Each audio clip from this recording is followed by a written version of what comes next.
برطانیہ کی حکومت نے براہ راست کنٹرول سنبھال لیا تھا ہندوستان میں. جو بغاوت ہوئی تھی وہ فوج میں ہوئی تھی پہلے.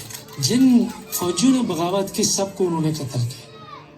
بڑا بربریت کا جو ایک مظاہرہ تھا وہ کیا گیا. But before moving forward, I'm going to tell you something very tragic, which is part of this story.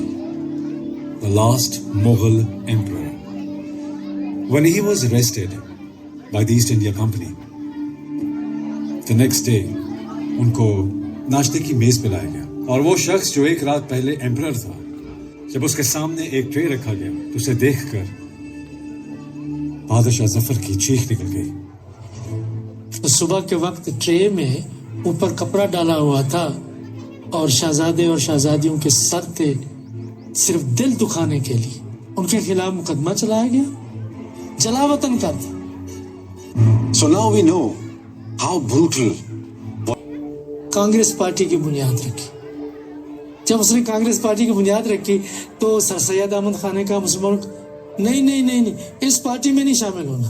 Indian national Congress برصغیر پاک و ہند کی تمام کمیونٹیز کے مسائل کو حل نہیں کر رہی, اور یہیں سے سوال یہ ہوتا ہے کہ سر سید احمد خان نے مسلم قوم کو یہ کہا کہ سیاست میں حصہ لینے کے بجائے اپنی تمام تر توجہ جو ہے وہ آپ اپنی تعلیم کی طرف حاصل. سو ٹیم تو بن گئی تھی 1906 میں, لیکن ابھی لمبا سفر باقی تھا. جملہ سرکار تھی اپنی مٹی لیکن وہ کھیت تھا اور کسی کا, وہ جینا تھا کیا جینا تھا وقت بطور کسی کا.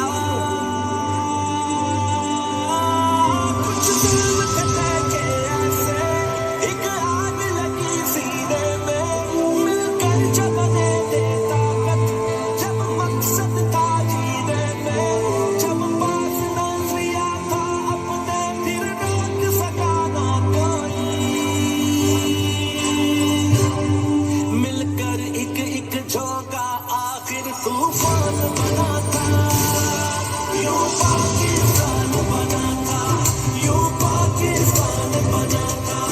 مل کر ایک جھونکا آخر طوفان بنا تھا, یوں پاکستان بنا تھا, یوں پاکستان بنا تھا, یوں پاکستان بنا تھا. یہ فیصلہ ہوا کہ یہ انگریز کے سامنے سر آغا خان اپنی چیز کو پیش کرے. انگریز کے سامنے سر آغا خان نے یہ کہا کہ ہم نے ایک پارٹی بنانی ہے, پارٹی کے لیے آپ کو اجازت ہے, آپ پارٹی بنائیں.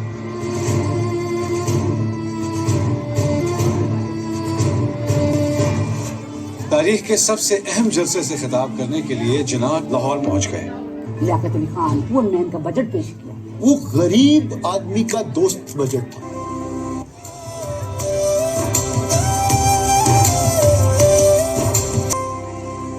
اتنا بھی حق نہ رکھتے تھے,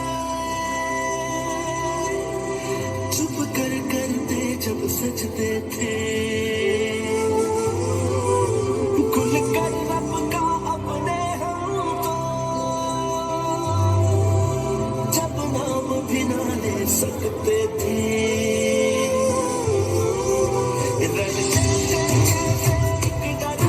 جب قید ہوئے اپنے گھر میں تب جا کر آخر پہچانا شاہین کی طاقت ہے, پر بھائی اٹھانی ہم کو جب زہر لگا پینے میں, مل کر جب لے لے طاقت, جب مقصد تھا جینے میں, جب پاس نظریہ تھا اپنے پھر روک سکا نہ کوئی. مل کر ایک جھونکا آخر طوفان بنا تھا, یوں پاکستان بنا تھا, یوں پاکستان بنا تھا. اکیلے ہی ملٹیپل فرنٹس پر لڑ رہے تھے. He knew that the clock is ticking. جناح جانتے تھے کہ ان کے روح کی ان کے جسم سے وفا زیادہ دن تک نہیں چل سکتی تھی. انہی ٹوٹے ہوئے سانسوں کو سمیٹ کر انہیں ناممکن کو ممکن کرنا تھا. ان کا پارسی ڈاکٹر تھا. قائد اعظم کو انہیں پوچھا انہوں نے, how long do I have to live, انہوں نے کہا maximum 2 years. Okay all right, I just want one thing from you, keep this secret, یہ کسی کو بتانا نہیں. اور تاریخ کی سب سے بڑی ہجرت کا آغاز ہو چکا تھا. نمایاں ہوتا ہے تاریخ کے نئے باب کا آغاز ہوتا ہے. جناب کراچی کے لیے آخری بار پرواز بھرتے ہیں, اور جس شہر ملک کا مستقبل تاریخ ہوتا ہے. ہم نے اپنے ہیروز کو بتانا ہے کہ ہم انہیں بھولے نہیں. مل کر ایک جھونکا آخر طوفان بناتا.